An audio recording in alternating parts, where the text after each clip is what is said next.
तो सर, आपने विजिट भी किया है। ये रैकोडेक एंड सैंडेक के ऊपर कहा जा रहा है कि खरबों डॉलर का ये मादनियात हैं, और इस सिलसिले में सैंडेक में काम भी हुआ है। आपने उसका हवाला भी दिया है, फिर उसे बंद कर दिया गया। किसके कहने पे बंद किया गया, क्यों बंद किया गया, और इससे जो मुनाफा हासिल हुआ था, उस मुनाफे की डिस्ट्रीब्यूशन कहाँ है, पैसा कहाँ है, मैं भी तलाश कर रहा हूं। जरा आप बताइए, फिर मैं हाफिज साहब की तरफ जाता हूं, कुछ लीगल पोजीशन की तरफ। जी कंवर साहब।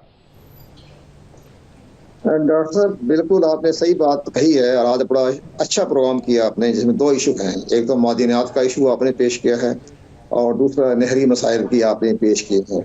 ये सबसे बड़ी बात जो है, हमारा बदकिस्मती से हमारी जो एक एलीट है, ये हमारी हुकूमत जो है, वो हमेशा बैरूनी दबाव के तहत बड़े बड़े अहम फैसलों से मुनरिफ हो जाती है।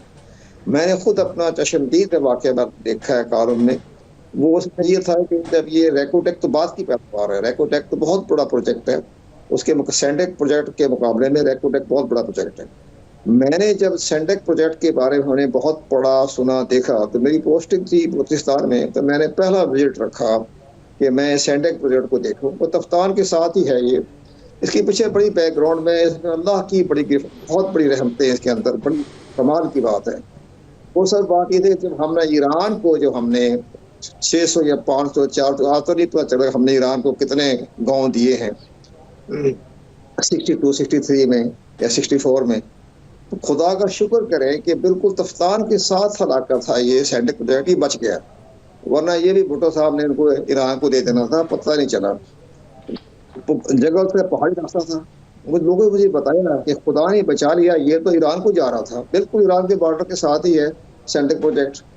तो यहाँ फिर इसके बाद सबसे बड़ी अहम बात यह कि चाइना ने 17 अरब रुपया उस जमाने में, यानी आप 97 से 7 लगा लें, 98 लगा लें, तो 17 अरब रुपए का बहुत बड़ा शानदार किस्म का प्रोजेक्ट बनाया और चालू कर दिया, स्टार्ट हो गया। उसमें से जो 28 मन सोना वो निकला, उसका सैंपल तो मैंने भी देखा सैंडेक प्रोजेक्ट में जाके, और इसके साथ साथ 60 टन तांबा और 7 चांदी भी निकल आई। तो अब आप ये देखें कि पाकिस्तानी गवर्नमेंट ने वो जो 28 मन सोना जो था वो मिडिल ईस्ट में भेजा, शारजा भेजा, दुबई गया, यूएई गया, ऑस्ट्रेलिया भेजा कि आप चेक करें कि सोने का क्या म्यार है। तो उन्होंने कहा कि ये दुनिया के जितना भी सोना अरब के पास है, सेंट्रल मिडिल ईस्ट के पास है, ये उससे ये बेहतर सोना है। ये बड़ा खालिद सोना है। और इसमें जहाँ तक तांबा है, ये पाकिस्तान का तांबा जो है, ये इंटरनेशनल लेवल पे इसके मुकाबला कोई नहीं। इसमें फिर Newsweek, Time, Middle East के अखबारात ने बहुत कुछ लिखा इसके बारे में। लेकिन अचानक मुझे हैरानगी की बात हुई कि प्राइम मिनिस्टर साहब थे, नवाज शरीफ साहब, अचानक ये प्रोजेक्ट बंद कर दिया गया।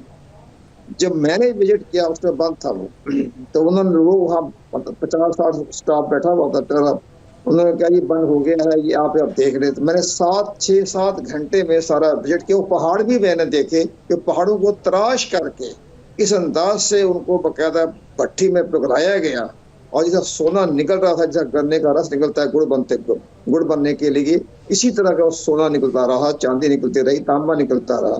तो मुझे हैरानगी की बात ये हुई कि इतना बड़ा सोना निकल गया है। अगर वो प्रोजेक्ट चलता रहता तो हम IMF के तो मुखालिफ होते, हुकूमतें